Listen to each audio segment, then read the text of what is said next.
Hello everyone, welcome back to my channel. সেদিন গিয়েছিলাম আমরা আরএফএল বেস্ট বাইতে। তখন কিন্তু অফার চলতেছিল, যদিও অফারের কিছুই আমি কিনে নেই।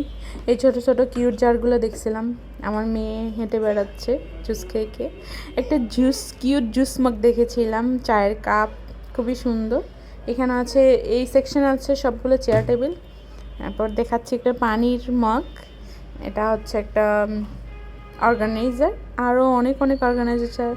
তারপর দেখেছি পাতিল, এ পাশে হচ্ছে সবগুলোই পাতিল, ছোট ছোট কিউট, কি সুন্দর না এটা, চায়ের জন্য বেস্ট হইতো। এদিকে সব হচ্ছে ইনডোর প্ল্যান্ট, এটা দেখে মাথা নষ্ট হয়ে গেছে আমার, এত সুন্দর সুন্দর গাছ।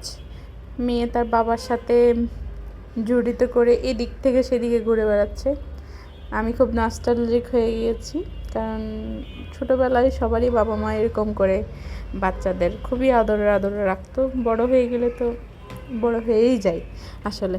এরপরেই যে আমরা টুকি, হ্যালো মাম্মা। মেয়ে তার বাবার সাথে এদিক সেদিক ঘুরে বেড়াচ্ছে, কারণ সে কোনোভাবেই হাঁটবে না। বাইরে গেলে সে সবসময় কোলে কোলে যাবে, হয় বাবার কোলে না হলে মাম্মির কোলে।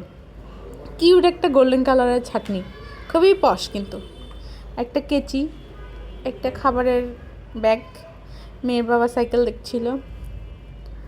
এগুলো হচ্ছে অর্গানাইজার, চায়ের কাপ, খুবই সুন্দর। এটাও সুন্দর, গোল্ডেন কালার। রাগ, ফার, টেবিল ক্লথ, ছোটো মিনি একটা গাছ এটা। তারপরে হচ্ছে খুবই সুন্দর একটা জিনিস দেখছি, এটা হচ্ছে এই মোমবাতিটা। হ্যাঁ, এটা কিন্তু জ্বালাইতে হয় না, বাট কি সুন্দর না, দাম মাত্র 100 টাকা।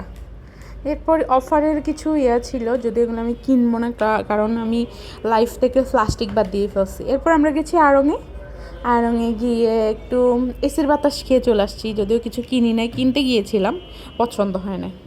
মা মেয়ে একটু ঢং করছি। হ্যাঁ, তারপর আমি বেস্ট বাই থেকে যা যা কিনছি, এই প্লেটটা কিনছি, খুবই সুন্দর। তারপর হচ্ছে এই সার্ভিং ডিশটা কিনছি, এবং একটা রুটির বক্স কিনছি, কারণ আমার একটা রুটির বক্স দরকার ছিল অনেক দিন ধরে। আমি এই রুটির বক্সটা কিনে চলে আসছি। বাই।